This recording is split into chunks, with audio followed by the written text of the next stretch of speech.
Millionaire cheated on his wife after the honeymoon, but panicked when he saw her in the hospital bed with 3 newborn children. But before we dive into the full story, let me know where you're watching from and what time it is. Now, subscribe to the channel and let's get started. The chandelier lights of Trump Tower's penthouse reception reflected in the pristine marble bathroom tiles as Aaliyah Johnson stared at the pregnancy test in her trembling hands. 2 pink lines, unmistakable. Her heart hammered against her ribs as she tried to process the reality of the new life growing inside her. At 27, with 2 prestigious degrees and only 3 months into her marriage to Nathan Reynolds, this wasn't planned, but it felt right. "Breathe," she whispered to her reflection. The woman looking back at her was elegant in a champagne-colored designer dress, her natural hair styled in an elaborate updo that had taken 2 hours at the salon Nathan insisted she visit. Diamond earrings, his wedding gift, caught the light as she tilted her head. Carefully wrapping the test in tissue paper, Aaliyah tucked it into her clutch. Her mind raced with ways to tell Nathan. Perhaps she'd wait until they got home, create a special moment, but the excitement bubbling inside her was too much to contain. She smoothed her dress, practiced her smile, and stepped back into the opulent reception. The elite of Chicago's business world mingled under crystal chandeliers, discussing investments and acquisitions while waitstaff in immaculate uniforms offered champagne and hors d'oeuvres. This was Nathan's world, heir to the Reynolds Enterprises empire, one of Chicago's largest real estate developers. And for the past year, he had been introducing her to it, proudly showing off his brilliant wife from Howard University. Scanning the room, Aaliyah navigated through clusters of men in expensive suits and women dripping with jewelry. Nathan wasn't at the bar. He wasn't among the group of investors discussing the latest downtown development. "Have you seen Nathan?" she asked one of the waiters. "Mr. Reynolds stepped out to the garden terrace, ma'am." The cool evening air brushed against her skin as Aaliyah stepped onto the terrace. Potted palms and strategic lighting created intimate spaces along the perimeter. She turned the corner and froze. There, partially hidden behind a large arrangement of white orchids, stood Nathan, his tall frame bent toward his blonde assistant. His hands were tangled in Melissa Kaufman's hair, their lips locked in a passionate kiss that left no room for misinterpretation. Melissa's back was pressed against the glass balustrade, her black dress hiked up slightly as Nathan's hand traveled along her thigh. A sound escaped Aaliyah's throat, something between a gasp and a moan, and the couple broke apart. Nathan's eyes widened in surprise, then narrowed with irritation. "Aaliyah," he said, straightening his tie as Melissa adjusted her dress, a smirk playing at the corners of her lips. "How could you?" Aaliyah's voice cracked. "How could you do this to me? In front of everyone?" Nathan grabbed her elbow, his fingers digging painfully into her skin as he steered her to a corner of the terrace. Though they were partially obscured by a large planter, several guests could still see them from the main reception area. "Keep your voice down," he hissed. "Do you want to create a scene?" "A scene?" She wrenched her arm away. "You're kissing your assistant at your company's reception and you're worried about me creating a scene?" Nathan's handsome face hardened, his blue eyes cold as winter ice. "You really thought I'd be satisfied with you?" His voice was low but clear. A girl with no connections from the South Side who only got this far with scholarships? He straightened his expensive suit jacket. "I need someone who understands my world, Aaliyah. Someone who was born in it." The words hit her like physical blows. Aaliyah took a step back, feeling suddenly dizzy. "Nathan, I'm pregnant." His expression didn't soften. Instead, something like disgust flashed across his features. He grabbed her left hand roughly, twisting the platinum wedding band from her finger with such force that she winced in pain. "I don't care. You were a miscalculation in my path to success." He pocketed her ring. "Save your lies for the alimony hearings." "Lies? I just found out today." We're done here." Nathan turned away, straightening his cuffs. "Your things will be packed when you get home. Don't make this more difficult than it needs to be."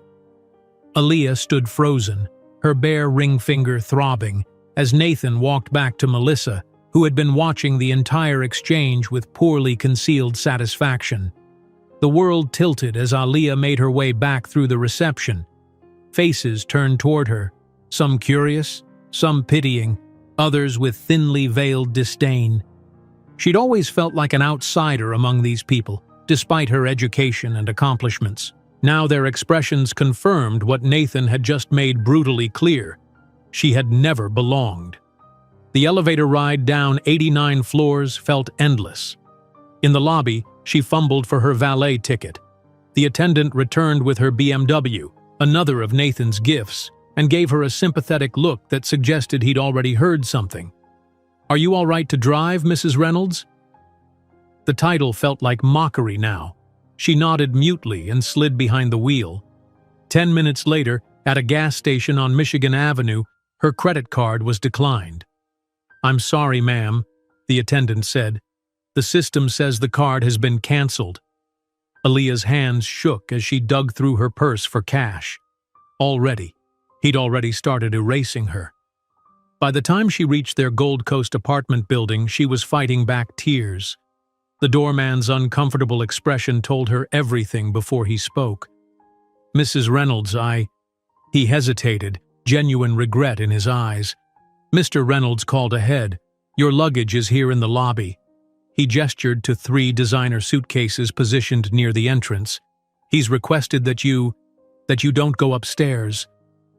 Humiliation burned through her like acid. Their home, the penthouse she'd spent months decorating, was now off-limits to her. In less than 2 hours, she had gone from cherished wife to unwelcome intruder. "Did he leave anything else for me? A message? Keys?" Her voice sounded strange to her own ears. "No, ma'am, just the luggage." Aaliyah nodded mechanically. "Could you help me load these into my car, please?"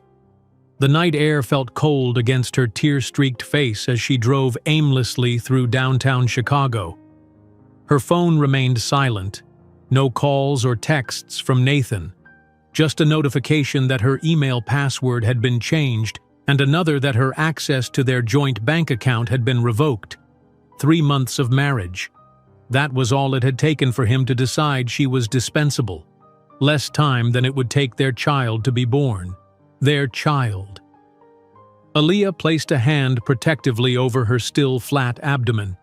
Whatever happened next, she wasn't alone anymore.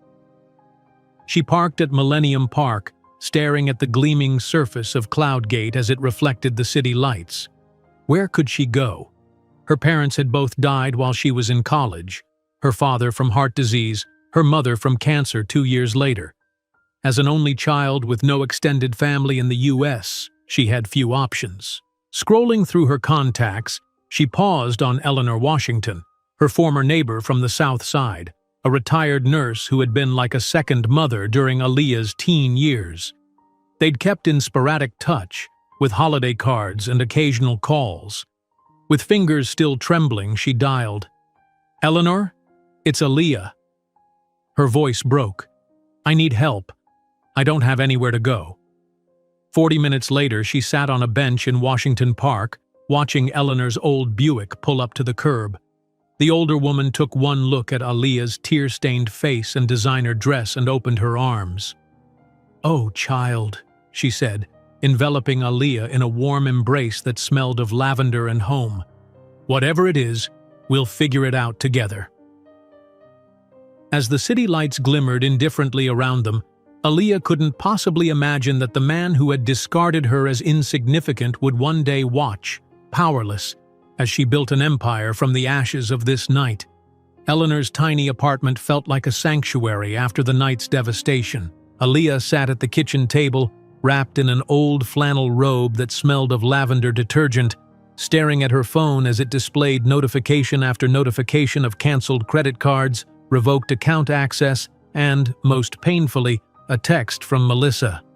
"You should have known he was too good for you. You need to eat something. Eleanor said, placing a mug of chamomile tea and toast beside her. For the baby, if not for yourself. The baby.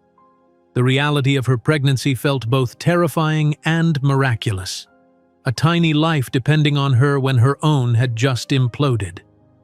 I don't understand how he could do this, Aaliyah whispered, her fingers tracing the indentation on her ring finger. 3 months ago we were dancing at our wedding. He looked into my eyes and promised forever. Eleanor's weathered hand covered hers. Some men see marriage as acquisition, not partnership.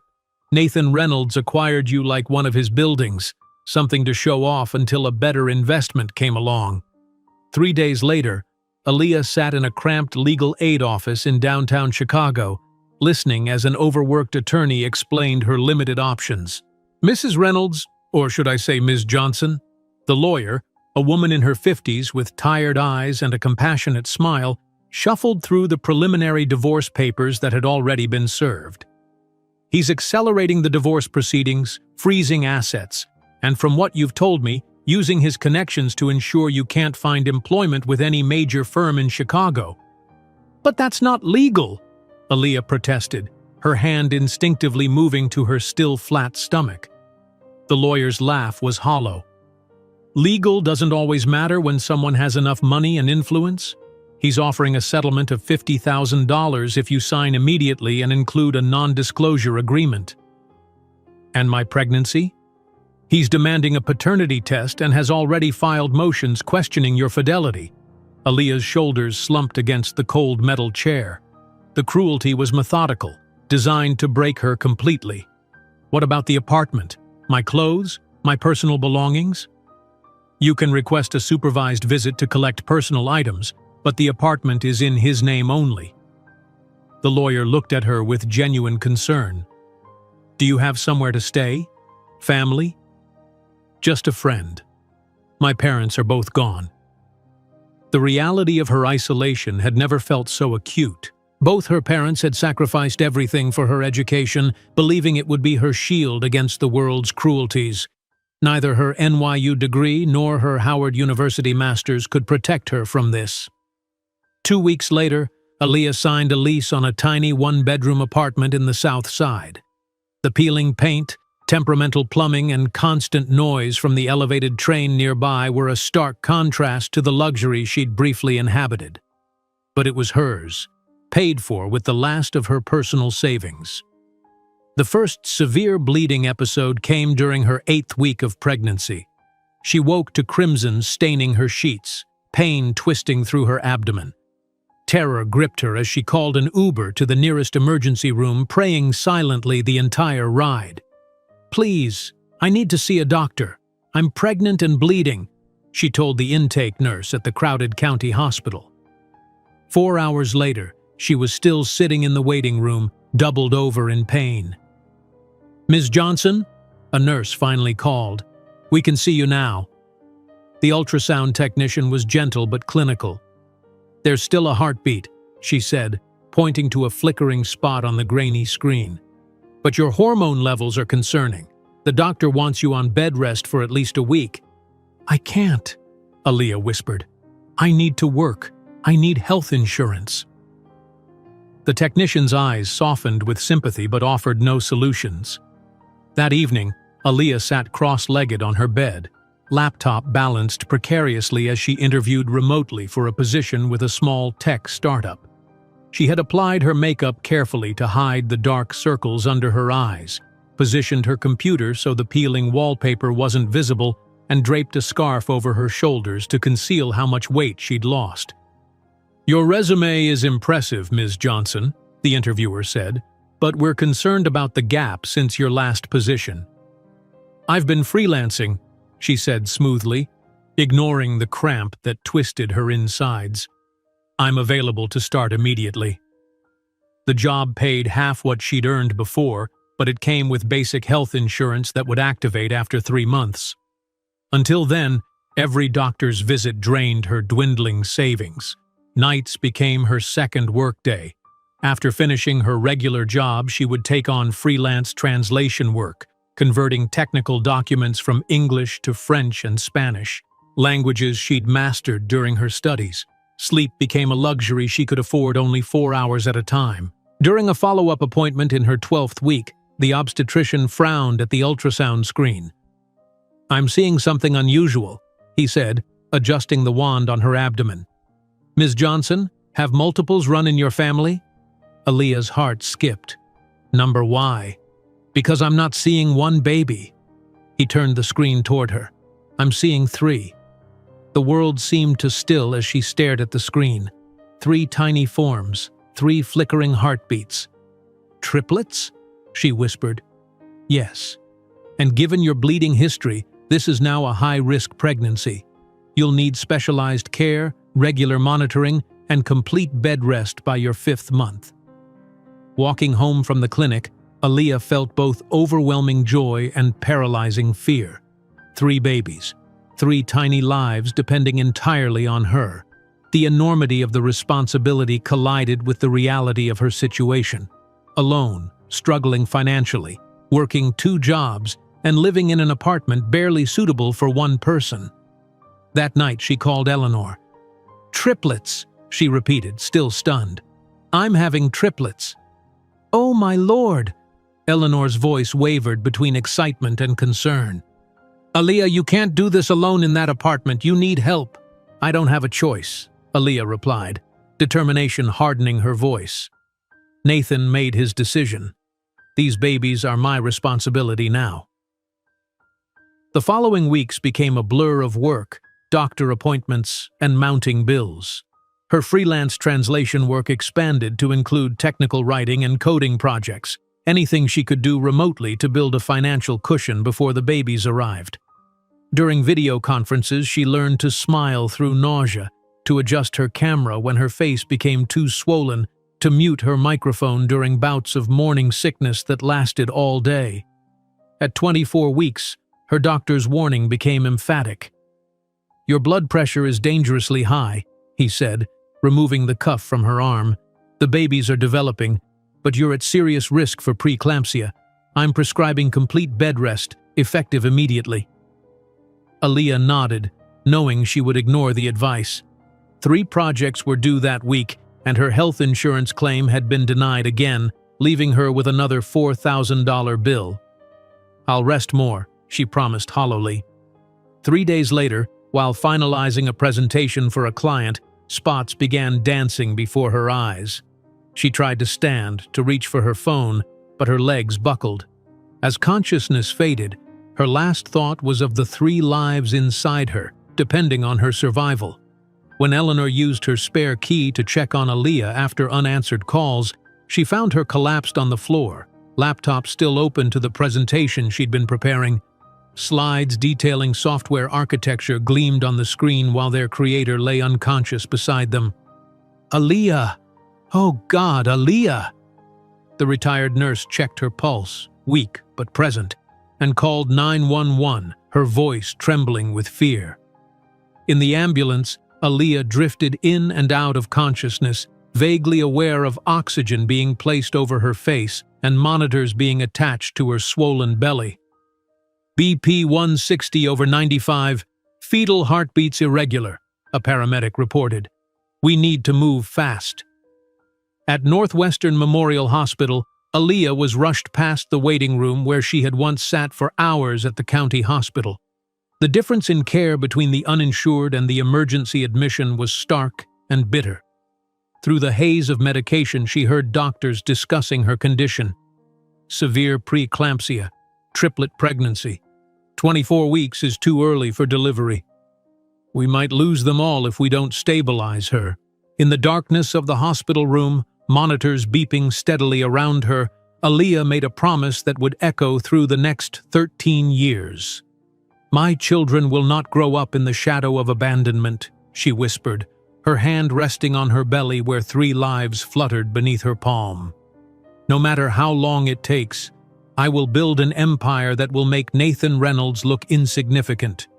And when that day comes, he will look at what he rejected and understand the value of what he destroyed." The hospital became Aaliyah's world for the next 2 months. confined to bed rest with monitors constantly tracking her vitals and the heartbeats of her 3 babies, she surrendered to a medical routine that left her feeling both protected and imprisoned. The white walls and antiseptic smell became as familiar as the faces of the nurses who checked on her every hour. "Your blood pressure is finally stabilizing," Dr. Rodriguez said during morning rounds, reviewing her chart. "But we need to keep you here until at least 32 weeks if possible. Every day those babies stay inside is critical." Aaliyah nodded, her hand resting protectively over her swollen belly. "What about my work? I have deadlines, projects." The doctor's stern expression silenced her. "Ms. Johnson, you were minutes away from losing all 3 babies and possibly your own life. Work is not the priority right now." But work represented survival. Without it, how would she pay for this hospital stay? How would she prepare for 3 newborns? Eleanor solved part of the problem, becoming Aaliyah's lifeline to the outside world. The retired nurse moved into Aaliyah's small apartment, forwarding mail, watering the single plant that had survived, and most importantly, managing her remote work obligations. "I'm 70 years old and just learned how to use Zoom," Eleanor announced proudly during one visit, pulling out a notebook filled with meticulous instructions. "Your boss at that tech company, Wilson? He's been very understanding. I've been sending your completed work using the instructions you gave me." Tears welled in Aaliyah's eyes. "Eleanor, I don't know how to thank you." "Just focus on keeping those babies cooking," Eleanor replied, patting her hand. "I've got everything else handled." One morning, a nurse entered with a magazine in hand, hesitation evident in her expression. "I thought you should see this," she said quietly, handing it over. The glossy cover of Chicago Society displayed Nathan and Melissa in wedding attire, his arm wrapped possessively around her waist as they posed on the steps of the Fourth Presbyterian Church, the same church where Aaliyah had married him less than a year ago. The headline read, "Reynolds Air Weds Executive Assistant in Spring Ceremony." Aaliyah's fingers trembled as she opened to the feature article, her eyes catching Nathan's quote, "My previous marriage was a brief error of youth, not a true union. Melissa understands my world and my vision for the future in ways no one else could." A brief error of youth.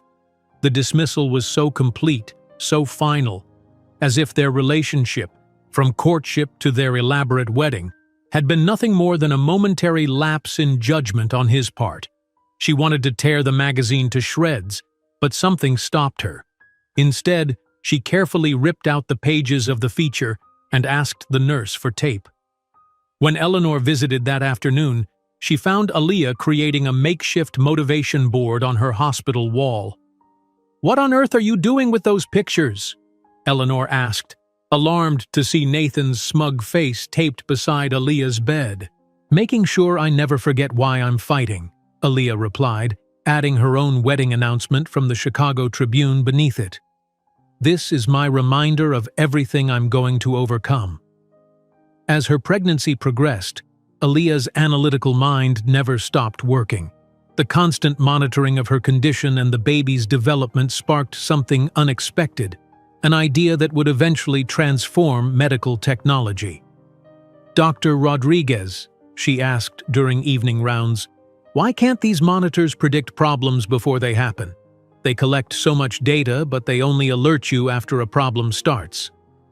The doctor considered her question. "That's just how current technology works. We can monitor, but prediction requires complex algorithms we haven't perfected yet." Aaliyah began sketching diagrams on hospital notepaper, correlating her symptoms with the data on her monitors. When she noticed patterns between her blood pressure spikes and the baby's heart rate changes, she started documenting them meticulously. "If I could create an algorithm that identified these correlations," she explained to Eleanor, who listened patiently despite not understanding the technical terms, "doctors might be able to intervene before complications occur." At night, while other patients slept, Aaliyah coded quietly on the laptop Eleanor had brought from her apartment. Line by line, she built the foundation of what would later become her company's breakthrough technology. "You should be resting," the night nurse scolded gently, finding her awake at 2 in the morning. "This helps me rest," Aaliyah replied, not looking up from her screen. "It gives me purpose." In her 30th week of pregnancy, an ultrasound revealed all 3 babies in troubling positions. "Baby A is head down, which is good," Dr. Rodriguez explained, pointing to the screen, "but B and C are transverse. This complicates delivery significantly."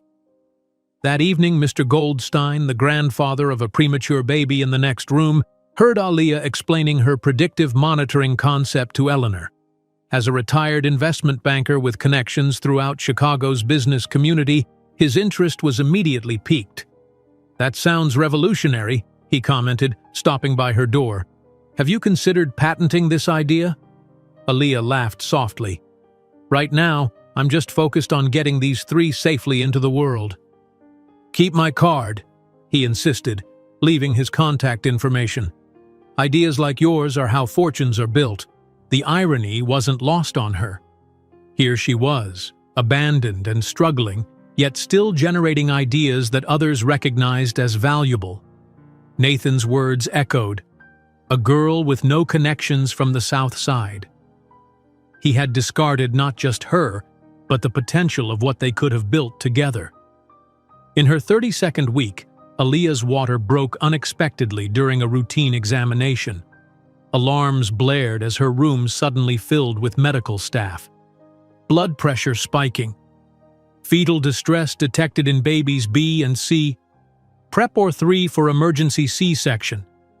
As they wheeled her toward the operating room, terror gripped her heart. "They're too small," she pleaded with Dr. Rodriguez. "It's still too early." "We don't have a choice anymore," the doctor replied, her eyes compassionate but resolute. "We need to get them out now." The bright lights of the operating room blinded Aaliyah as nurses transferred her to the surgical table. The anesthesiologist explained the spinal block procedure, but his words became distant noise as fear consumed her. "Please," she whispered, as the cold antiseptic washed over her abdomen, "please let me see them. Just once." Minutes later, the surgeon's voice broke through her fog of medication and fear. "Baby A is out. It's a boy." No cry followed the announcement. The silence was deafening. "Respiratory team to baby A," someone called urgently. "Baby B is out. It's a girl." A weak, mewling sound, barely audible, followed. "Baby C is out. Another girl." This time, complete silence. "Why aren't they crying?" Aaliyah asked desperately. "Please, why can't I hear them?" The surgical team worked with focused intensity behind the blue drape that blocked her view. She caught glimpses of tiny, alarmingly small bodies being whisked away to waiting incubators. "They're very premature," the neonatologist explained briefly before following the transport team. "We're taking them to the NICU immediately." Hours later, recovering from surgery in her room, Aaliyah finally received an update. All 3 babies were alive but in critical condition. Each weighed less than 3.5 pounds.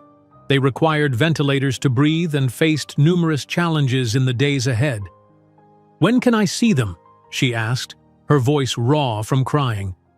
"Tomorrow, if you're stable," the nurse promised. "They need to be stabilized first." That first visit to the NICU the following day broke something inside Aaliyah. The sight of her 3 tiny infants, barely visible beneath the tangle of tubes, wires, and monitoring equipment, was both miraculous and devastating. Their translucent skin revealed blue veins, their eyes remained fused shut, their tiny chests heaved unnaturally with each mechanically delivered breath. "They're so small," she whispered, touching the incubator glass that separated her from her firstborn son. "But they're fighters," the NICU nurse assured her. "All 3 have strong heartbeats." Aaliyah studied each tiny face, committing every feature to memory. "Aiden," she said softly to her son. "Maya," to her first daughter.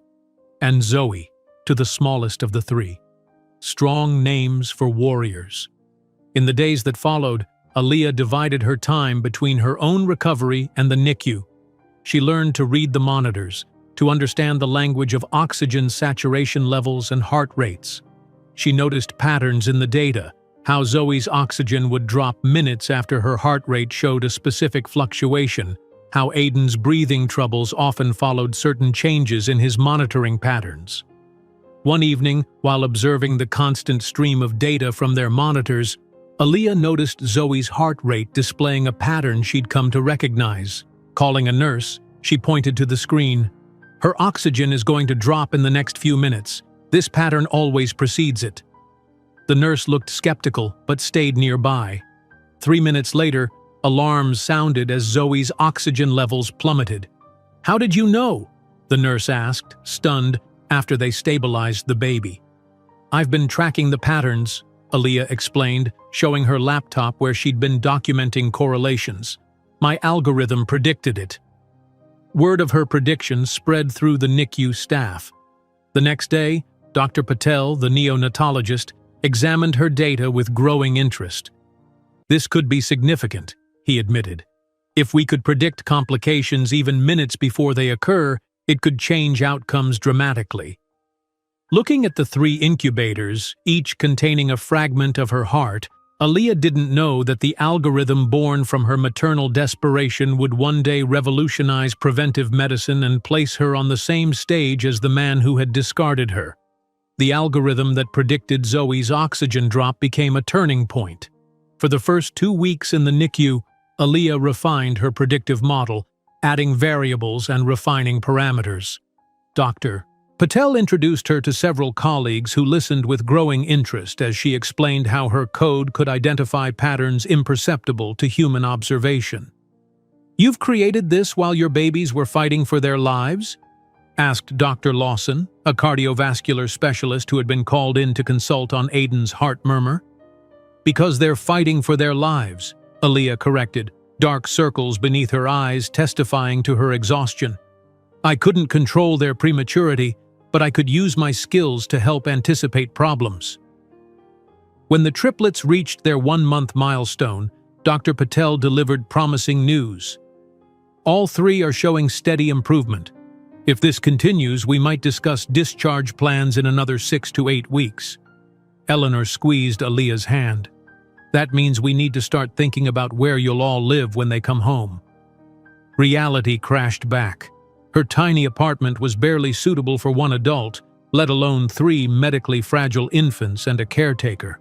The divorce had been finalized with clinical efficiency while she was hospitalized, leaving her with a settlement that, after medical bills, would barely cover a few months' rent. That evening, while the babies slept in their incubators, Aaliyah researched affordable housing options near Boston's medical centers. Cambridge appeared repeatedly in her searches, particularly areas near MIT where student housing occasionally included family options. "MIT," she whispered, scrolling through their computer science graduate programs. A partial scholarship might provide both education and housing. With her background and exceptional grades, she had a chance, if she could complete an application in the next 2 weeks. Working through the night on a hospital laptop, Aaliyah crafted her application, framing her NICU algorithm development as preliminary research. By morning, dark circles rimmed her eyes, but the application was ready for submission. 2 weeks later, as Maya fought off a respiratory infection that had the entire NICU team concerned, Aaliyah received an email that changed everything. Acceptance to MIT's master's program in computer science with a partial scholarship and priority consideration for family housing. "Cambridge," she told Eleanor, tears streaming down her face.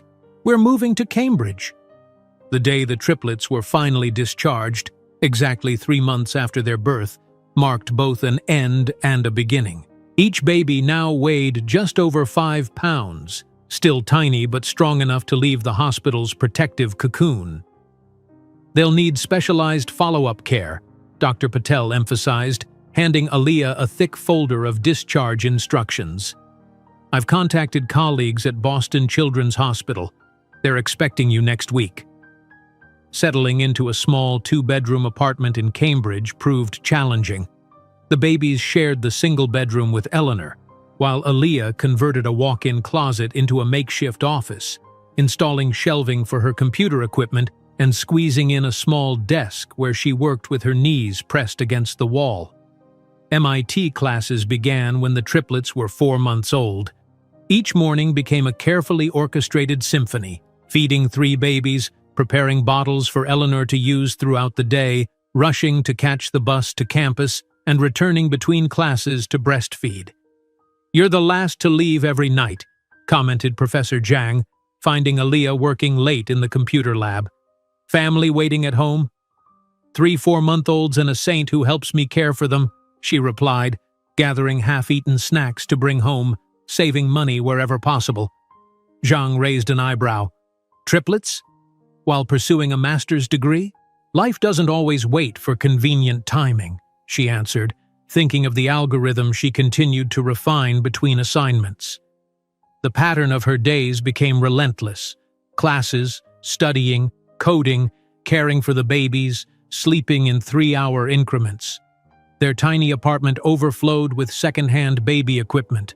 The kitchen table disappeared beneath textbooks and research papers. Sleep became a luxury, rest an abstract concept.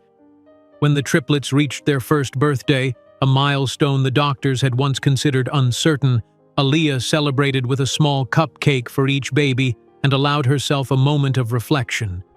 They had survived their first year against enormous odds. Aiden was beginning to pull himself up on furniture. Maya babbled constantly in her own language. Zoe, always the smallest, watched everything with intelligent, assessing eyes. The second year brought new challenges. As the babies became toddlers, their medical issues persisted. Aiden developed asthma, requiring nebulizer treatments that frightened him. During one particularly severe attack when he was 2 years old, Aaliyah awoke to the sound of her algorithm alarm on her tablet before any visible symptoms appeared. "Something's wrong with Aiden," she told Eleanor, rushing to his crib. Minutes later, he began wheezing severely, his oxygen levels dropping rapidly. The ambulance arrived within 10 minutes, but Aaliyah was already administering his emergency medication.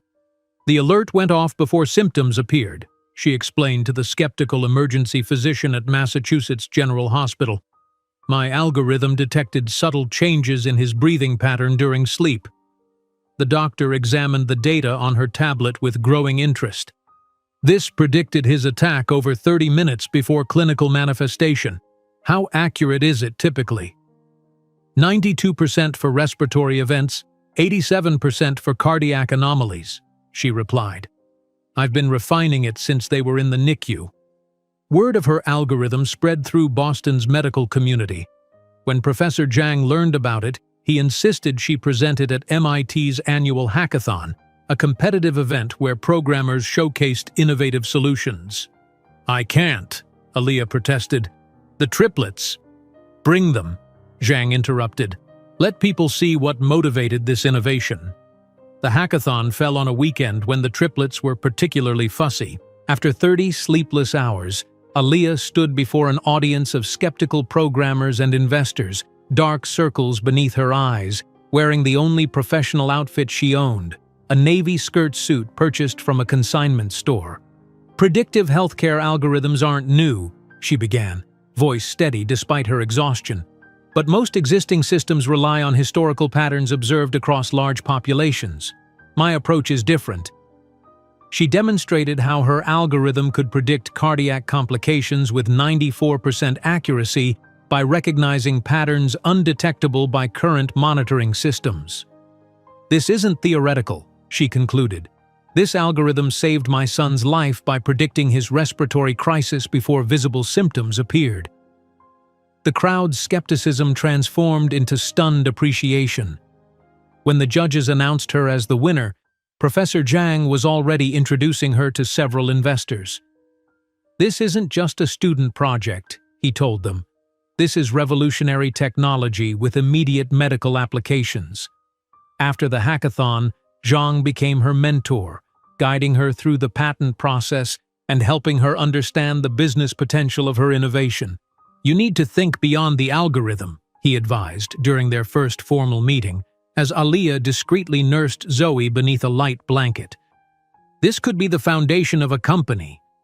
She laughed softly. "I can barely afford our rent. How would I start a company?"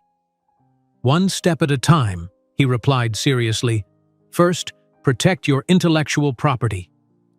The patent office visit became a family expedition. Aaliyah pushed the triplets in their oversized stroller through downtown Boston, their curious eyes taking in the towering buildings and busy streets. The patent attorney raised eyebrows at the three toddlers but quickly focused on the technical specifications of her innovation. "This has significant commercial potential," he confirmed, reviewing her documentation, "especially with the clinical validation you've already gathered." When it came time to sign the patent application, Aaliyah hesitated over the name field. After the divorce, she had kept using Johnson Reynolds professionally, partly because changing academic records mid-program would create complications. "Aaliyah Johnson Reynolds," she wrote firmly, the hyphenated surname a constant reminder of both what she had lost and what she was rebuilding. After opening a small business account with $1,500, her entire savings, she sat in the bank's lobby, the triplets strapped into their stroller, and filled out the business registration form. Under company name, she wrote Horizon Tech Solutions. "Horizon," she explained to the curious banker, "because it represents the line between what we can see now and what lies beyond our current vision."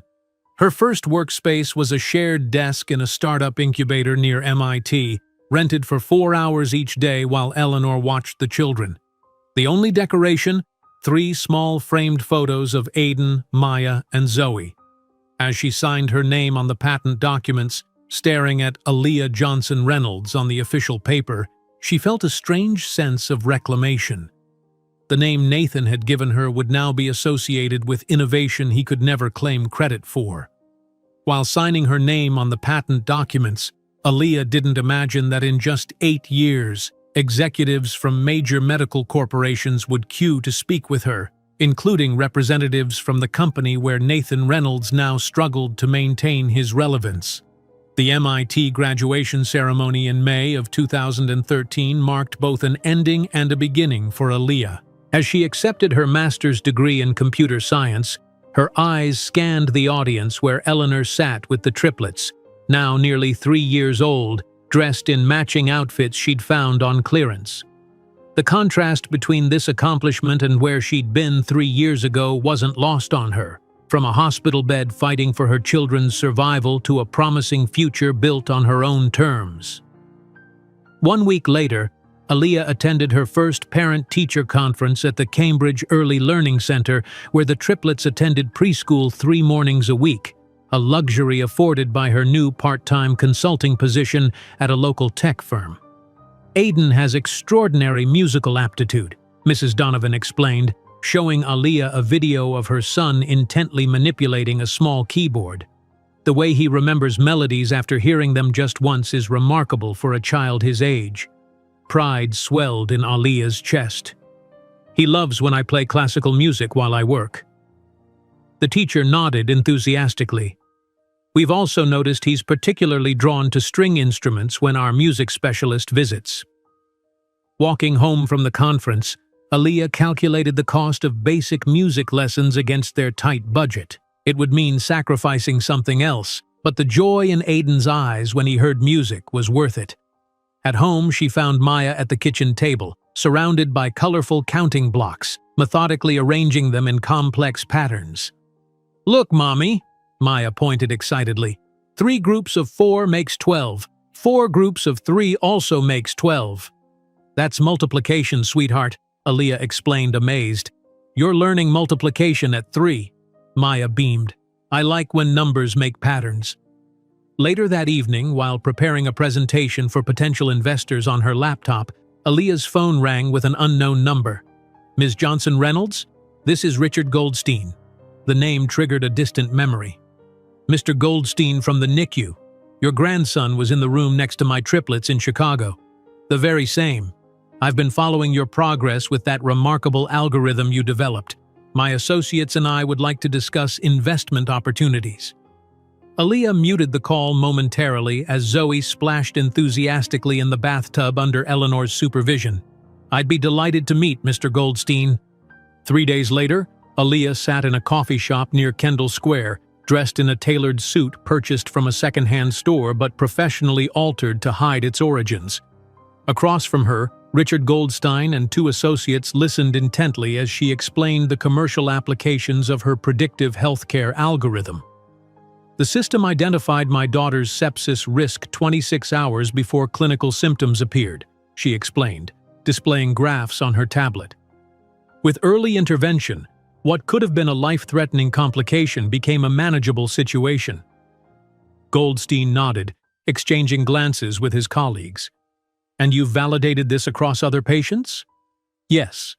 Boston Children's Hospital has been allowing me to test anonymized patient data.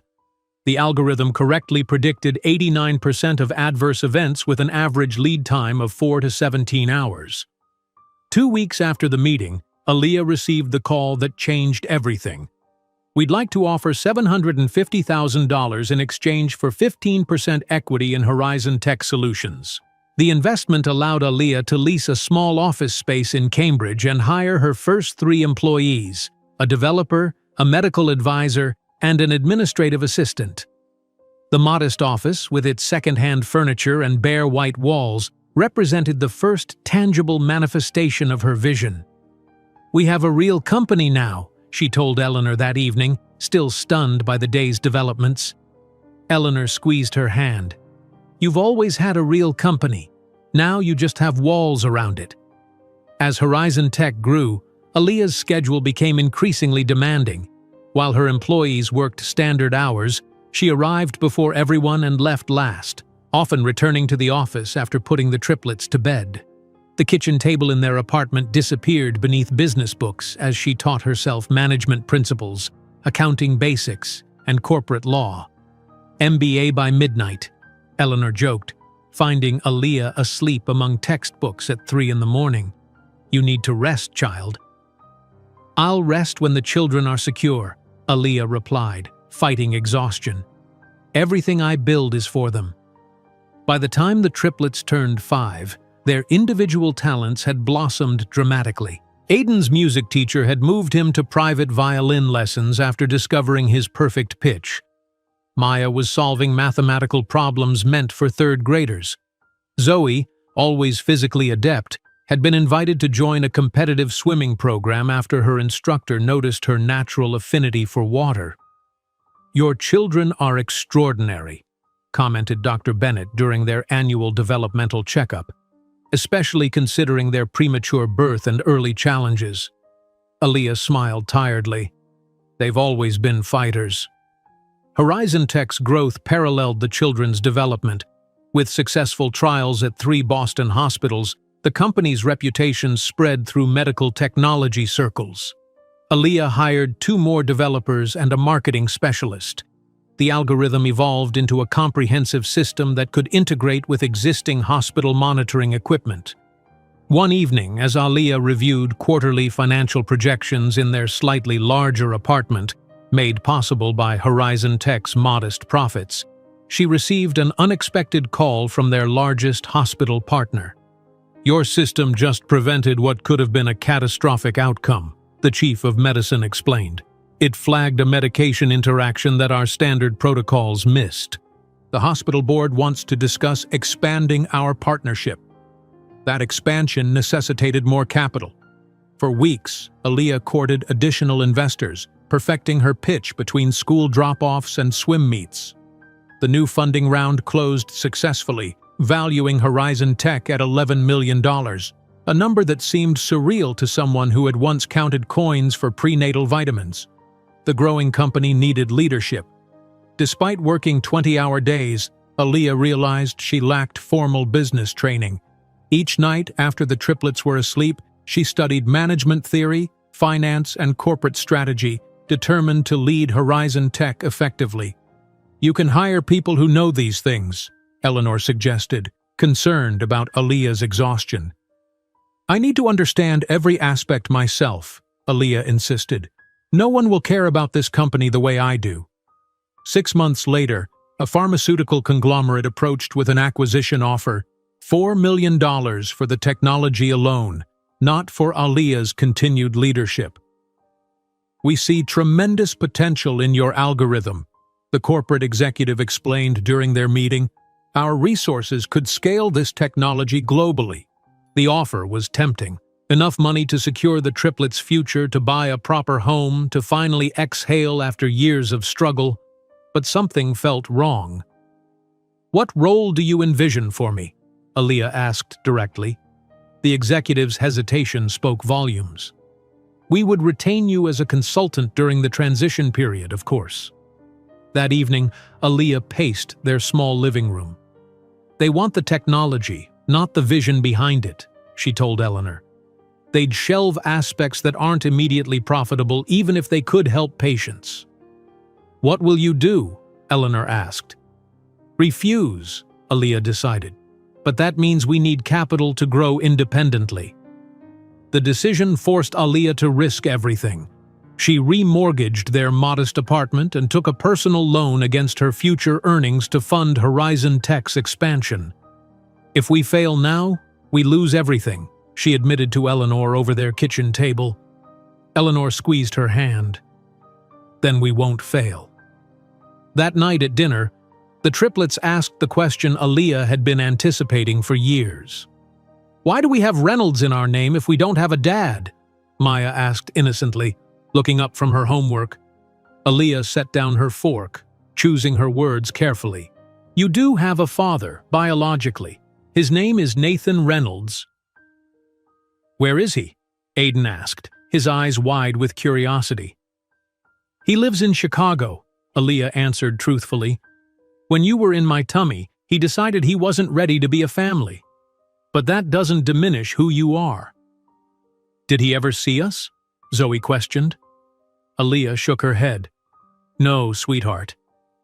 Later, after tucking them in, she retrieved a single photograph from a locked drawer, the only picture she'd kept from her marriage. In it, she and Nathan stood on the steps of the Art Institute, his arm around her waist, both smiling. She'd been 3 weeks pregnant, though neither knew it then. The next morning, she showed them the photo. "This is your father," she said simply.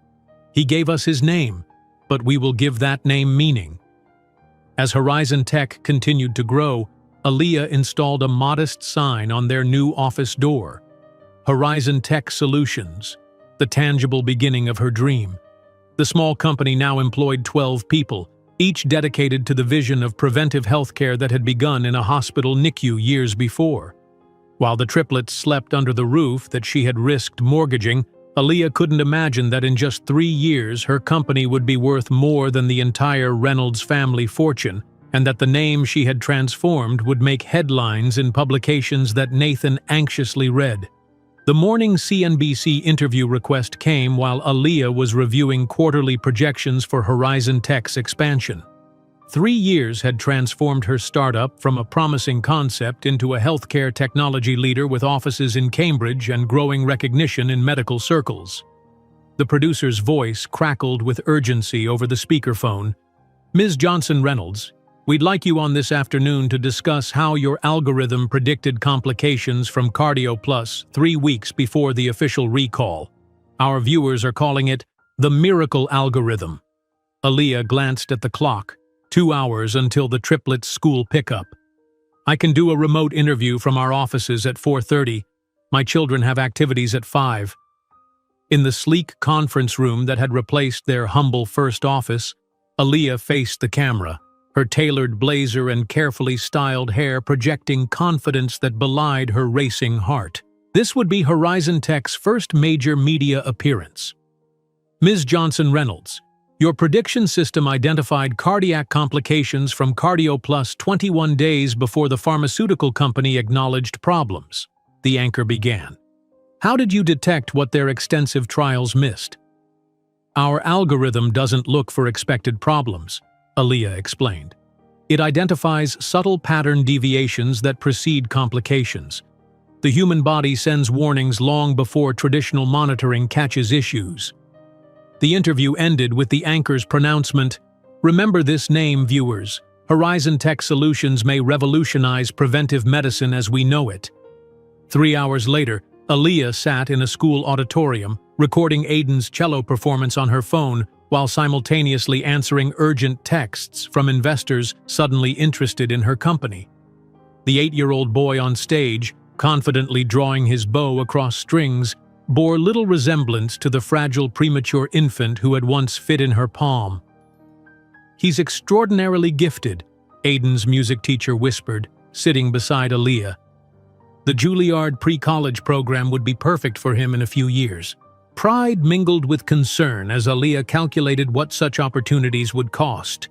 Though Horizon Tech was growing, they still operated with the discipline of a company that remembered poverty. The following week brought Maya's triumph at the State Mathematics Olympiad, where the 8-year-old confidently explained to astonished judges how her algorithm for optimizing traffic light patterns had been inspired by her mother's work. "My mom teaches computers to see patterns that humans miss," Maya told the panel of university professors. "I wanted to see if traffic has patterns too." Watching her daughter receive the gold medal, Aaliyah blinked back tears, remembering nights spent coding with Maya asleep on her lap because childcare was once unaffordable. Zoe's achievements manifested differently. At the regional swimming competition, her compact frame cut through water with surprising power, breaking the under-10 record while Aaliyah cheered from the bleachers, phone pressed to her ear as she finalized contract details with Boston General Hospital. "Mom, did you see?" Zoe called, water streaming from her competitive swimsuit as she waved her medal. "Every second, sweetheart," Aaliyah answered truthfully, having mastered the art of dual attention, never missing a milestone while building their future. The board meeting that followed showcased Horizon Tech's explosive growth. From 4 employees to 30 in less than a year, their office now occupying an entire floor in a Cambridge building overlooking the Charles River. "The Toronto expansion requires someone who can negotiate with Quebec's healthcare system," the operations director explained, highlighting their international growth strategy. That night, after tucking the triplets into bed in their modest apartment, still frugal despite increasing success, Aaliyah downloaded French language lessons, playing them through earbuds as she reviewed contracts until dawn. "Je suis heureuse de vous rencontrer," she practiced during her morning run, determined to impress potential Canadian partners with respect for their language. The Toronto meetings proved successful, establishing Horizon Tech's first international office. While Canadian executives celebrated with champagne, Aaliyah slipped away to video call the triplets before bedtime, maintaining the promise she'd made years ago. Success would never come at the cost of presence in their lives. As Horizon Tech's valuation climbed past $50 million, Aaliyah finally allowed herself one significant change: a proper home. The Beacon Hill townhouse she purchased represented security, not extravagance. 4 bedrooms with a small garden where the children could play without the background soundtrack of arguing neighbors and street noise. "This is too much," Eleanor protested when Aaliyah showed her the adjacent apartment she'd purchased for her surrogate mother. "You don't need to do this." Aaliyah embraced the older woman whose love had sustained them through their darkest days. "Your family, Eleanor. You always will be. We succeeded together. We'll live together." Moving day brought unexpected emotion as Aaliyah unpacked books in the children's rooms, actual separate bedrooms after years of sharing space. The contrast between their first Cambridge apartment and this elegant townhouse represented a journey measured not just in square footage, but in obstacles overcome. Late that night, scrolling through financial news before bed, a small headline caught Aaliyah's attention: "Reynolds Enterprises struggles after failed Denver project." The article detailed how Nathan Reynolds' company had invested heavily in a luxury development that environmental regulations had subsequently blocked. Aaliyah stared at the accompanying photo, Nathan looking slightly older, his confident smile strained at the edges. For a moment she felt nothing, then recognized the emotion as profound indifference. The man who had once dominated her thoughts now appeared as merely another businessman making poor decisions. The irony wasn't lost on her. The girl with no connections from the South Side now led a company whose growth trajectory outpaced the established Reynolds Enterprises. Without planning it, She had created the beginning of the empire she once promised to build. Horizon Tech's expansion accelerated through 2018. Their predictive algorithm, now implemented in 27 hospitals nationwide, had demonstrably reduced complications and saved lives. Medical journals published studies validating Aaliyah's approach. Investment offers arrived weekly. The meeting with investment bankers regarding potential public offering occurred 6 months later, with the triplets now approaching their 9th birthdays. "We're valuing Horizon Tech at $1.2 billion for the initial offering," explained the lead banker, sliding projections across the conference table. "Your personal stake would be approximately $700 million. The numbers seemed abstract, disconnected from the woman who had once counted coins for prenatal vitamins. What mattered was what those numbers represented: unassailable security for her children and validation of her vision. The morning of the IPO, Aaliyah brought the triplets to the New York Stock Exchange, explaining the significance of the day as their car navigated Manhattan traffic. "Today our company becomes public," she told them. "That means many people will own small pieces of it, but will still guide its mission." "Will we be rich?" Aiden asked, straightforward as always. Aaliyah considered her answer carefully. "We'll have more resources and opportunities, but real wealth isn't about bank accounts." On the exchange floor, cameras flashed as Aaliyah and the triplets pressed the ceremonial button together. Horizon Tech Solutions officially became a public company, its stock price climbing 30% within hours. That evening, instead of attending the celebratory gala her team had organized, Aaliyah took the children for ice cream in Central Park, maintaining the normalcy she insisted upon amidst extraordinary circumstances. Her first significant personal purchase wasn't jewelry or a luxury car, but a donation to create a state-of-the-art computer laboratory at her former Southside High School, ensuring other students would have the tools she had once been denied. When they returned to Boston, the triplets' question over dinner was inevitable. "Are we rich now, Mom?" Maya asked, her mathematical mind likely calculating the day's stock performance. "We have security," Aaliyah answered thoughtfully. "But our true wealth is what we create and how we use it to help others. Money is just a tool, not an identity." Later, watching the children sleep in their comfortable rooms, Aaliyah reflected on the journey from abandonment to abundance. The transformation wasn't just financial, it was the rebuilding of identity, the reclamation of dignity, the creation of a legacy built on innovation rather than inheritance. On the day Horizon Tech went public, transforming her into a billionaire, Aaliyah didn't imagine that in less than 5 years she would be standing on a stage in Chicago, facing the man who had once considered her insufficient for his world. The rhythmic tap of Aaliyah's fingernails against her glass desk punctuated the silence of her corner office. From the 42nd floor of the Prudential Center, Boston sprawled beneath her like a living map, the Charles River a silver ribbon cutting through the urban landscape.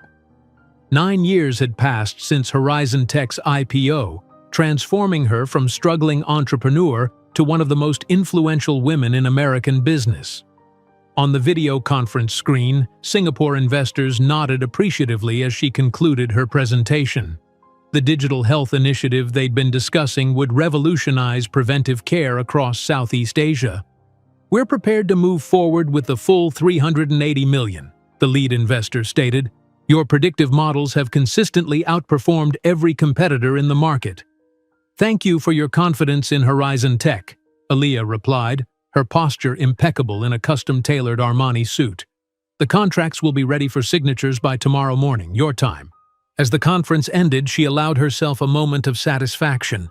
This deal would push Horizon Tech's market value past $2.8 billion, a figure that would have seemed impossible when she'd coded the first algorithm in a hospital room 13 years ago.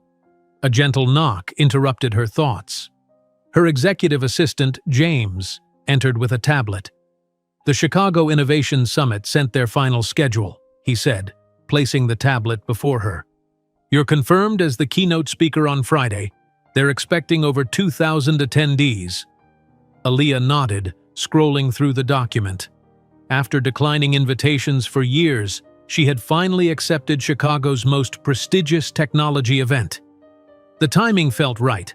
Horizon Tech was considering the Midwest for its next research center, and Chicago offered both talent and opportunity. Also, James continued, Aiden's violin teacher called. The Juilliard Committee will announce pre-college admissions tomorrow. A different kind of pride warmed her chest. For all Horizon Tech's success, nothing compared to watching her children thrive.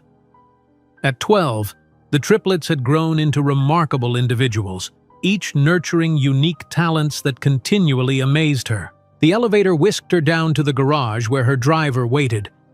Unlike many executives who worked until midnight, Aaliyah maintained a strict boundary: home by 6:30 for dinner with the children, regardless of business demands. Meetings resumed after they went to bed if necessary, but family dinner remained sacrosanct. The Beacon Hill townhouse glowed with warm light as her car pulled up. Through the window she glimpsed Eleanor setting the table while Zoe gesticulated animatedly, likely describing her latest swimming victory. Inside, the aroma of Eleanor's famous lasagna filled the air. Maya sat cross-legged on the sofa, her laptop displaying complex code while her fingers flew across the keyboard. "Mom!" She looked up with excitement. "I finally fixed the bug in my app. The user interface was causing memory leaks, but I rewrote the callback functions and optimized the render cycle." Aaliyah kissed her daughter's forehead. "That's brilliant, sweetheart. How many downloads now?" 57,000, Maya beamed. And the astronomy professor from MIT emailed to ask if I'd present Math Minds at their STEM conference next month. From the music room came the haunting notes of Bach's Cello Suite No. 1. First, Aiden had progressed from violin to cello 2 years earlier, his instructors marveling at his natural affinity for the instrument. Aaliyah paused in the doorway, watching her son's eyes close in concentration as his bow moved gracefully across the strings. He finished the phrase before acknowledging her presence. "Was that better than yesterday?" "Beautiful," she answered honestly. "Your dynamics in the middle section were especially nuanced." Dinner brought them all together, the one time each day when phones and computers were banned, conversation flowing freely between bites. Eleanor, now 79 but still sharp as ever, had become the family historian, delighting in reminding them of how far they'd come. "Remember that first apartment in Cambridge?" She chuckled. "The three of you sharing a bedroom barely bigger than this dining table?" "I remember Mom's closet office," Zoe laughed. Her knees would hit the wall when she turned around. After the children dispersed to finish homework, Aaliyah retreated to her study to prepare for the Chicago speech. The invitation letter lay open on her desk. As the founder of Horizon Tech Solutions and pioneer in predictive healthcare technology, your journey embodies the innovation spirit our summit celebrates. Her journey. They had no idea. The speech draft focused on technology and healthcare futures, but something felt missing. Opening her personal files, she retrieved a photo she rarely viewed. Her pregnant self sitting alone on a park bench, face tear-streaked, the night Nathan had discarded her. She placed it beside a recent cover of Fortune magazine featuring her confident smile under the headline, "Healthcare's AI Revolutionary." 13 years separated these images. 13 years of struggle, sacrifice, and ultimately, triumph. Her phone chimed with a calendar alert. Chicago Summit, final preparations. Curiously, she opened her browser and searched for the event's organizing committee. Scrolling through board members, her breath caught at a familiar face, older, with subtle evidence of cosmetic procedures but unmistakable. Nathan Reynolds, listed as representative of the Chicago Economic Development Council. Something cold and electric shot through her veins. After 13 years of building her empire, the universe had arranged this unexpected intersection. She hadn't sought this confrontation, but neither would she avoid it. Closing her laptop, Aaliyah moved through the quiet house, checking on each child before bed, a ritual maintained since infancy. Maya had fallen asleep amid programming textbooks. Zoe's walls displayed swimming medals and environmental activist posters. Aiden's room remained illuminated, the boy staring anxiously at his ceiling. "Nervous about tomorrow's announcement?" Aaliyah asked, sitting beside him. He nodded. "What if I don't get in?" "Then you'll continue studying with Ms. Abramson, who thinks you're extraordinary, and you'll apply again next year if you want to." She squeezed his hand. "But Aiden, whatever happens, your worth isn't determined by any committee's decision." Later, finalizing her presentation in the quiet study, Aaliyah heard a soft knock. Maya stood in the doorway, hair tousled from sleep. "Mom, can I go with you to Chicago?" she asked. "I want to visit the Adler Planetarium for my science project. Their celestial navigation exhibit would be perfect for my research." Aaliyah considered the request, suddenly realizing she'd never taken the children to the city of their birth. Perhaps it was time. "All of us will go," she decided. "It's time you saw the city where you were born." The following morning brought news that sent the household into celebration. Aiden's acceptance to Juilliard's prestigious pre-college program. His normally reserved demeanor gave way to jubilant disbelief as he read the email repeatedly. During her morning conference calls, Aaliyah finalized arrangements for the Chicago trip. The corporate jet would accommodate the family comfortably, and the Peninsula Hotel had their usual suite ready. A car would take the children to museums while she attended preliminary summit meetings. That afternoon, she visited Horizon Tech's legal department to review the acquisition documents for Riverside Plaza, a prime Chicago property she'd been quietly pursuing for months. The irony wasn't lost on her. Reynolds Enterprises had been attempting to acquire the building for their portfolio expansion for years. "The sellers accepted our offer," her general counsel confirmed. "Reynolds Enterprises submitted a competing bid yesterday, but we're already in the final contract phase." Aaliyah nodded, satisfaction warming her chest. "Proceed with closing. I want ownership transferred before the Innovation Summit." That evening, while packing for Chicago, she received another email from the summit organizers, an updated schedule showing Nathan Reynolds moderating a panel on urban development immediately following her keynote address. Sitting on her bed, Aaliyah closed her eyes, remembering his cruel dismissal. A girl with no connections from the South Side who only got this far with scholarships. The words had branded themselves into her memory, fueling countless nights of relentless work. Now, she would return to Chicago not as that devastated pregnant woman, but as Aaliyah Johnson Reynolds, CEO of a multi-billion-dollar enterprise, mother to 3 extraordinary children, keynote speaker at the event where Nathan would be merely a panel moderator. The circle was completing itself in ways she couldn't have imagined. As she prepared for their journey to Chicago, Aaliyah couldn't know that the reunion with Nathan would be just the beginning of a storm that would force all truths to the surface, forever changing her children's understanding of their past.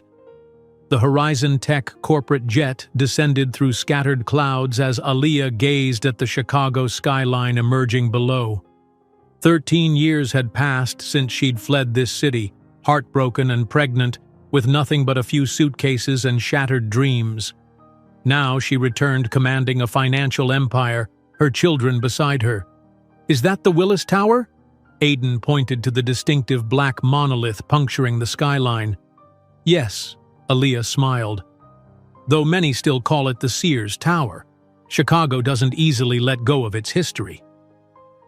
As the plane touched down at O'Hare, Aaliyah felt a strange doubling of time, the ghost of her younger self overlaying this triumphant return. The terrified pregnant woman who once rode the L train to job interviews now arrived in a private jet with her name emblazoned on its tail. "Mom, look at all the people waiting!" Zoe pressed her face against the window as they taxied past a small crowd of officials and media representatives gathered on the tarmac. "The Innovation Summit is a significant event," Aaliyah explained, smoothing her Chanel blazer. "They're welcoming several tech leaders today." The realization that they were waiting specifically for her still sometimes caught Aaliyah by surprise. Fame had never been her goal. just security for her children and validation of her vision. Stepping onto the tarmac, camera flashes greeted them immediately. The triplets, accustomed to occasional media attention, instinctively moved closer to their mother. "Ms. Johnson Reynolds, welcome back to Chicago," called a representative from the Innovation Summit, extending her hand. "We're thrilled to have Horizon Tech's presence at this year's event." The motorcade whisked them through familiar streets that felt simultaneously foreign and intimate to Aaliyah. They passed the University of Chicago Medical Center where the triplets had spent their first months fighting for life. She chose not to point it out. That part of their story could wait. The Peninsula Chicago welcomed them with deferential efficiency, staff moving swiftly to accommodate the Johnson Reynolds entourage. The presidential suite overlooked Michigan Avenue, offering a panoramic view of the city that had once cast her out. "This hotel is amazing," Maya marveled, exploring the expansive living area. "Our whole first apartment could fit in this room." Aaliyah smiled, remembering the cramped Cambridge one-bedroom where they'd started over. "Life changes, sweetheart, but we never forget where we began." While the children settled in with Eleanor, Aaliyah retreated to the suite's office where her executive team awaited via secure video conference. James, her chief of staff, appeared on screen first. "The Riverside Plaza acquisition documents are ready for final signature," he reported. "Legal cleared the last contingencies this morning." Aaliyah allowed herself a small smile as she digitally signed the documents. "Confirm to Mr. Novak that we'll maintain the agreed price. And James, make sure the press release goes out tomorrow morning just before my keynote."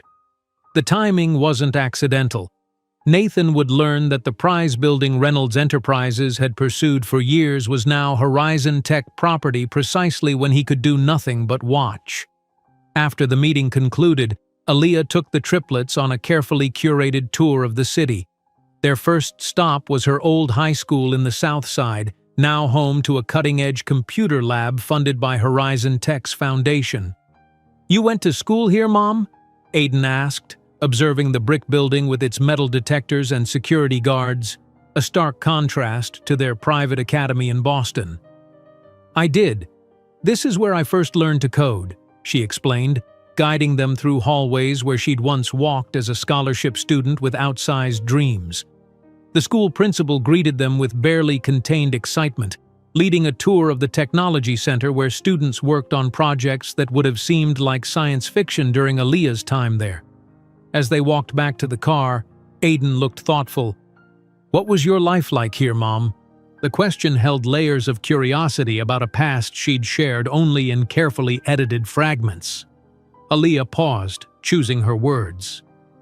"Different from yours," she answered honestly. "My parents worked multiple jobs so I could focus on education. We didn't have much materially, but they gave me something more valuable: belief that I could create my own future." The afternoon brought a visit to her former workplace, now housed in a gleaming downtown tower. None of her old colleagues remained, a detail that brought unexpected relief. Some memories were better left undisturbed. Later, Eleanor accompanied Aaliyah to see the small apartment building where she'd lived with Nathan during their brief marriage. The building had been converted into luxury condominiums, the entire neighborhood gentrified beyond recognition. "You never told me it was this nice," Eleanor commented, observing the doorman and marble lobby. "It was beautiful," Aaliyah acknowledged, "but hollow.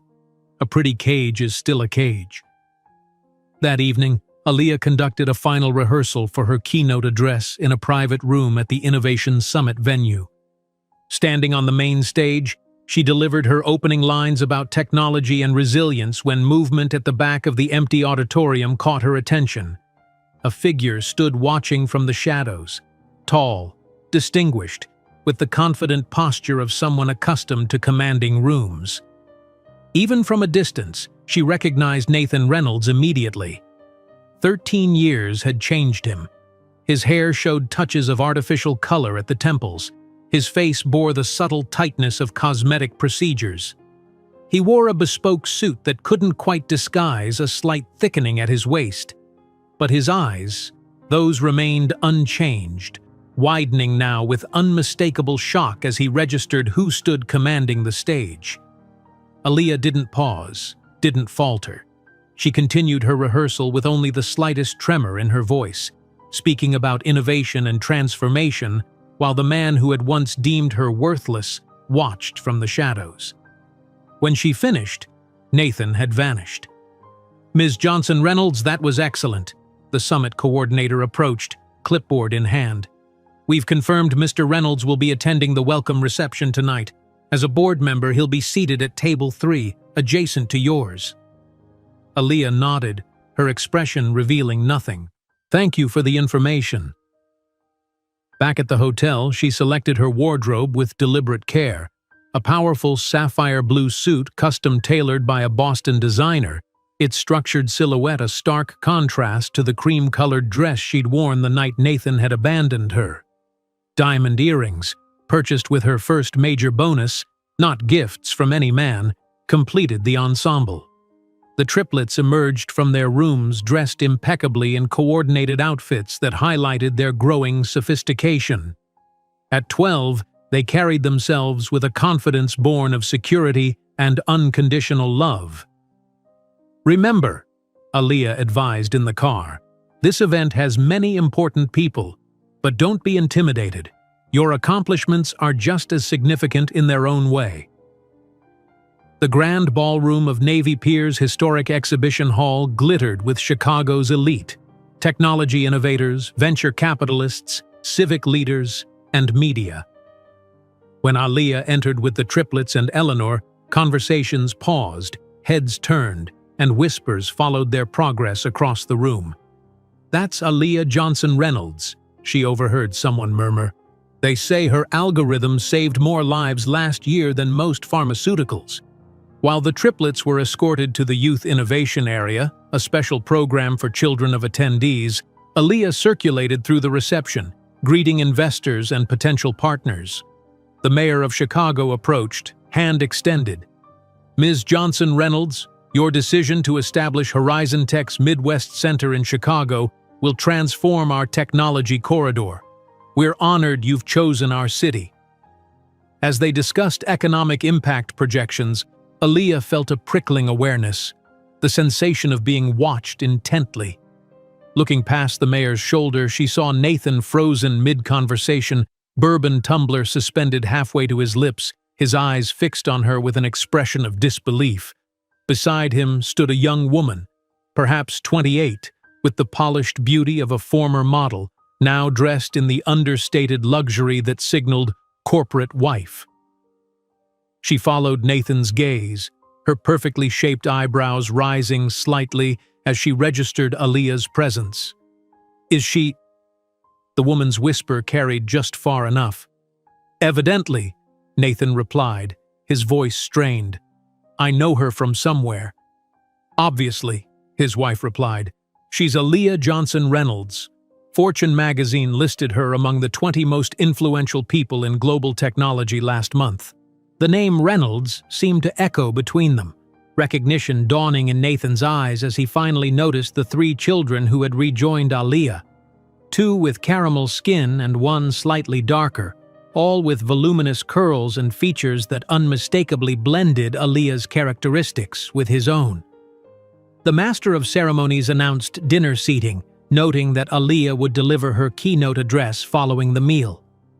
As she moved toward her assigned table, Aaliyah felt oddly calm. The confrontation she had neither sought nor avoided was now inevitable. While the city lights glittered through the ballroom's vast windows and waiters circulated with champagne, Aaliyah observed Nathan's stunned expression as he stared at the children, the living embodiment of what he had discarded 13 years ago. While their eyes briefly locked across the crowded room, Aaliyah didn't imagine that in less than 24 hours, the entire hall would witness the public collapse of the man who had once considered her insufficient for his world. The champagne flutes clinked and the golden chandeliers cast a warm glow across the Innovation Summit's grand ballroom as Aaliyah ascended the steps to the main stage. Her sapphire suit caught the light, transforming her into a beacon of confidence and success. 3 massive screens behind her displayed the Horizon Tech logo, pulsing subtly like a heartbeat, appropriate for a company whose technology had revolutionized cardiac care.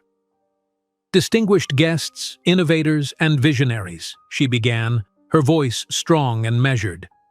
"We stand at the intersection of artificial intelligence and human health, a crossroads where algorithms are not merely computational tools, but guardians of life itself." From her elevated position, Aaliyah could see Nathan Reynolds sitting rigidly at his assigned table, his second wife, Vanessa, whispering something in his ear. He hadn't taken his eyes off her since she'd begun speaking. For the next 30 minutes, Aaliyah commanded the room with precision and authority, presenting Horizon Tech's latest breakthroughs in predictive healthcare technology. Graphs charted lives saved, statistics demonstrated return on investment, and testimonials from patients brought emotional weight to the cold data. "Our most recent implementation at Chicago Memorial reduced cardiac fatalities by 28% in just 6 months, she noted, advancing to a slide showing a downward trending mortality curve. But numbers can never fully capture what this means for families who didn't lose someone they love. When she reached the personal segment of her presentation, Aaliyah paused, taking a deliberate breath. "I began this company after my triplets were born prematurely. When you observe 3 1.5-pound babies struggling to breathe, you understand that technology isn't a luxury. It's a vital necessity." Nathan's glass froze halfway to his lips, his knuckles whitening around the crystal tumbler. The standing ovation that followed her conclusion was thunderous. Corporate executives and healthcare administrators lined up to speak with her during the reception, business cards extended like offerings. Aaliyah navigated the crowd with practiced ease, maintaining her professional composure while acutely aware of Nathan maneuvering through the room toward her. At the refreshment table, she reached for a water glass, deliberately choosing hydration over the champagne being circulated. A familiar voice spoke from behind her, deeper than she remembered but unmistakable. "You look absolutely stunning, Aaliyah." She turned calmly, betraying no surprise. The years had transformed Nathan's youthful arrogance into something more calculating, his once natural good looks now preserved through obvious cosmetic intervention. "Nathan, I thought you might appear." Confusion flickered across his face. "You knew I would be here?" "I do my research before entering any room. It's what responsible CEOs do." Her voice maintained the same professional tone she used with all business acquaintances, as if he were merely another industry contact rather than the man who had shattered her world. Nathan's gaze drifted across the room to where the triplets stood, Aiden explaining something about acoustic physics to an impressed group of tech executives, Maya demonstrating an app on her tablet, and Zoe charming the mayor's wife with stories of environmental activism. "Those are," his voice faltered, "your biological children?" "Yes." Aaliyah sipped her water. "My children in every way that matters." The calculated casualness with which she acknowledged their connection seemed to unbalance him more than anger would have. Nathan had clearly prepared for hostility, not this poised indifference. They look extraordinary?" "They are." Aaliyah's voice softened with genuine pride. Aiden was just accepted to Juilliard's pre-college program. Maya developed an algorithm that NASA is considering implementing in their next space exploration project. Zoe is about to break the national junior record in the 200-meter butterfly. Each accomplishment landed like a precise blow. These weren't mere children. They were prodigies, their potential already manifesting in ways that would have enhanced the Reynolds legacy had he not rejected them before birth. Their conversation was interrupted when a reporter from the Wall Street Journal approached, recorder in hand. "Ms. Johnson Reynolds, might I have 5 minutes for an exclusive comment on Horizon Tech's expansion plans?" "Of course," she smiled, turning away from Nathan. Before stepping out of earshot, she added casually, "Oh, Nathan. By the way, Horizon Tech is acquiring the Riverside Plaza building tomorrow, the one your company has been trying to purchase for the past 3 years. We're establishing our Midwest Innovation Center there. I just thought you might want to know." The revelation hit its mark. Riverside Plaza represented a cornerstone of Reynolds Enterprises' recovery strategy after several failed developments. Nathan's face drained of color as the implications registered. Not only had she built an empire without him, but she was now systematically outmaneuvering him in his own territory. During the formal dinner that followed, Nathan became increasingly agitated, his consumption of bourbon accelerating as the evening progressed. Aaliyah noticed his wife's growing discomfort, the tight smile of a woman accustomed to managing her husband's public image now strained by his unusual behavior. When the dessert course arrived, Nathan made his second approach, this time visibly affected by alcohol, his tie loosened and his normally perfect hair slightly disheveled. He intercepted the triplets as they returned from the dessert buffet, blocking their path. "Do you know who I am?" he asked them directly, his voice louder than appropriate for the elegant setting. Before they could respond, Aaliyah materialized beside them with Eleanor, creating a protective formation around the children. "Children, this is Nathan Reynolds, an old acquaintance." Her voice remained calm, but her eyes transmitted a clear message. He held no power here. Maya, ever analytical, tilted her head curiously. "Are you the owner of that real estate company that's losing market share to sustainable builders? I read about that in Bloomberg last week." Nathan's face flushed crimson as Aaliyah suppressed a smile. Without coaching or prompting, her daughter had identified his greatest business vulnerability: Reynolds Enterprises' failure to adapt to changing market demands, while companies like EcoStructure had captured the lucrative sustainable development sector. "That's enough, Maya," Aaliyah said gently. "Mr. Reynolds is busy with the summit. We shouldn't take more of his time." The dismissal was expertly executed, polite yet definitive. As they walked away, Nathan remained rooted in place, watching the family that could have been his move through the room with the easy confidence of people secure in their belonging. The evening's closing ceremony began with Aaliyah returning to the stage for brief concluding remarks about innovation's future. She had just begun highlighting Horizon Tech's commitment to ethical AI development when a commotion erupted from the audience. Nathan had risen unsteadily to his feet, bourbon sloshing over the rim of his glass as he pointed toward the stage. "Those children are my children," he shouted, his voice echoing through the suddenly silent ballroom. "She never told me we were expecting triplets." 200 pairs of eyes swiveled between Nathan's flushed face and Aaliyah's composed expression on stage. Security personnel moved discreetly toward him, but Aaliyah raised a hand, signaling them to wait. "Ladies and gentlemen, I apologize for the interruption," she addressed the audience with remarkable composure. "Mr. Reynolds appears confused. Perhaps he's referring to having abandoned me while pregnant 13 years ago, canceling my credit cards during a reception at his company, and stating that I was insufficient for his legacy. If that's what he wishes to discuss, I suggest scheduling a meeting with my legal department rather than disrupting a professional event." The calculated precision of her response left no room for sympathy toward Nathan. Without raising her voice or displaying anger, she had transformed his outburst into a self-inflicted wound, revealing character rather than injuring her own reputation. Security personnel flanked Nathan, one discreetly taking his glass while another murmured something in his ear. His wife remained seated, her mortification evident in her rigid posture and fixed smile. "You had no right to keep them from me," Nathan continued as the guards gently but firmly guided him toward the exit. "I could have given them everything."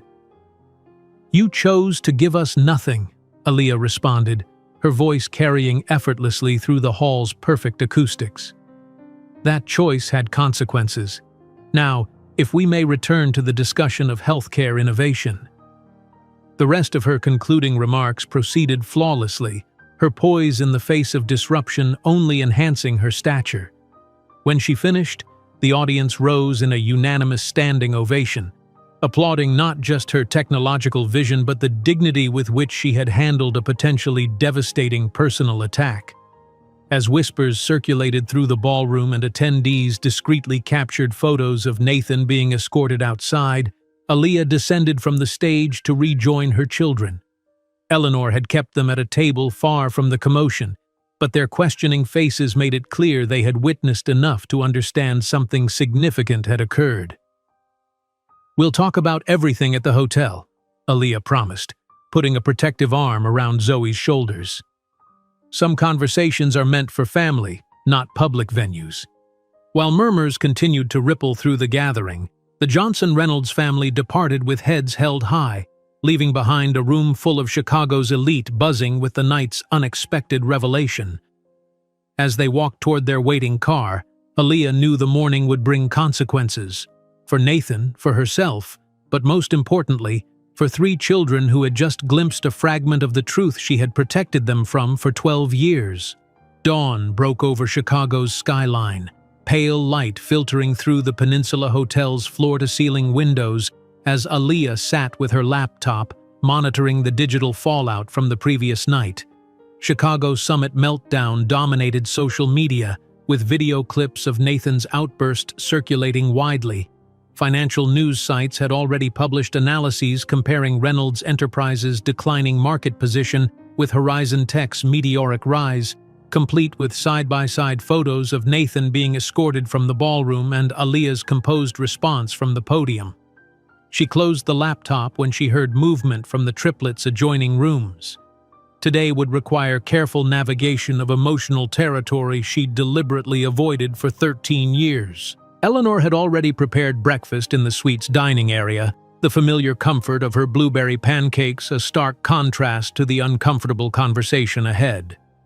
The children entered together, still in pajamas, exchanging meaningful glances that told Aaliyah they'd already been discussing last night's events among themselves.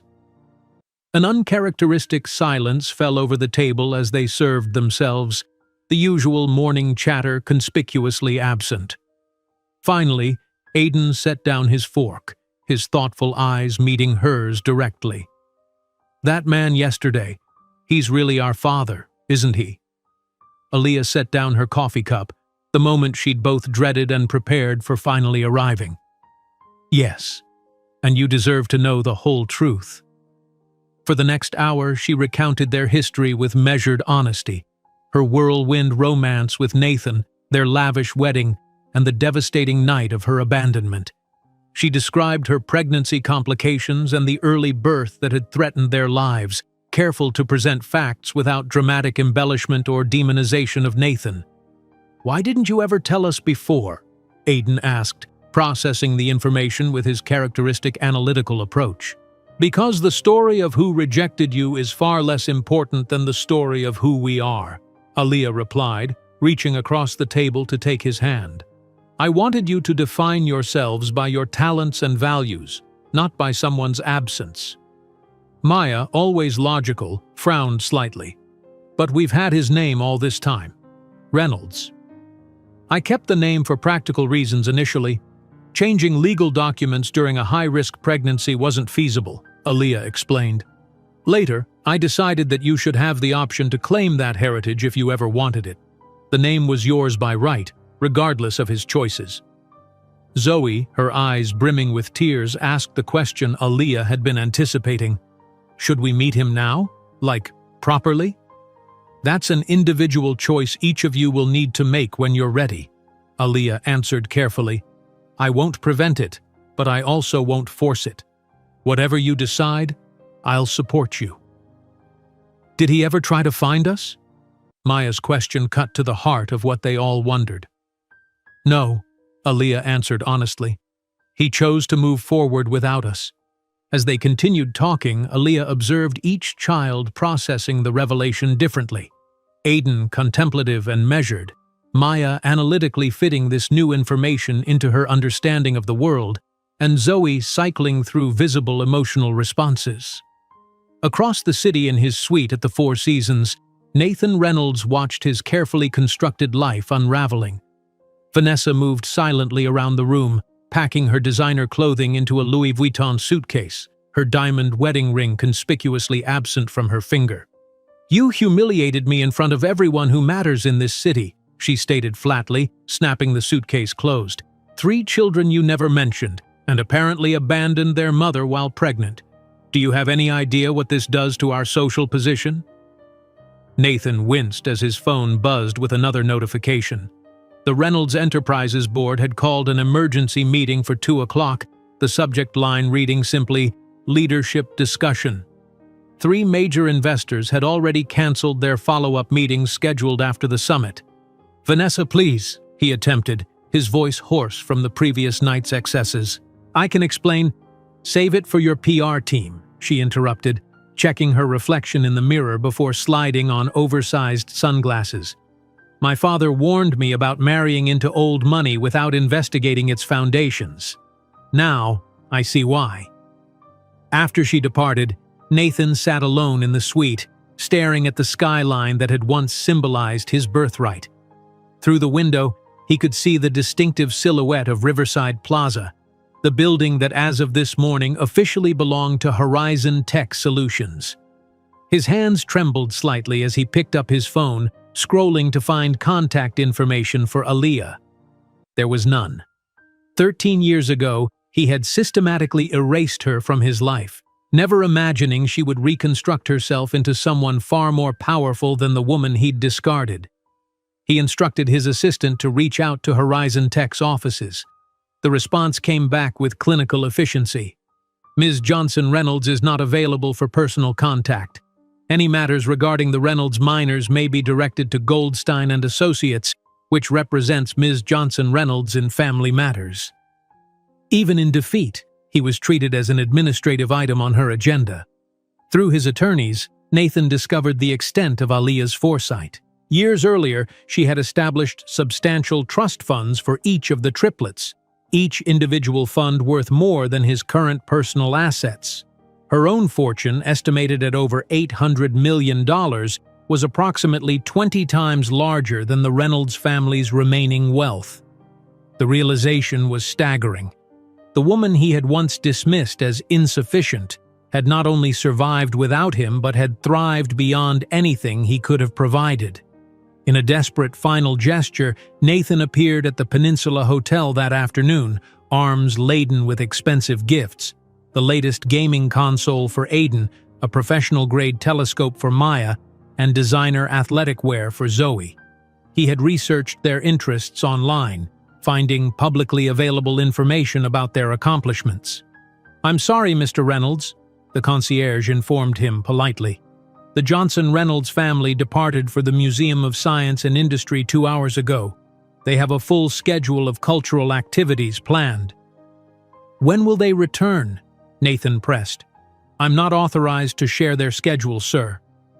Nathan stood in the elegant lobby, surrounded by staff who clearly recognized him from the viral videos, holding gift bags that suddenly seemed pathetically inadequate. The children he had rejected were not waiting eagerly for his acknowledgement. They were continuing their lives according to plans made long before his disruption. That evening, aboard Horizon Tech's private jet returning to Boston, Aaliyah watched her children sleeping peacefully. Maya's head rested against her shoulder, while Aiden and Zoe occupied the seats ahead, exhausted after 3 intensive days of cultural and scientific exploration in Chicago.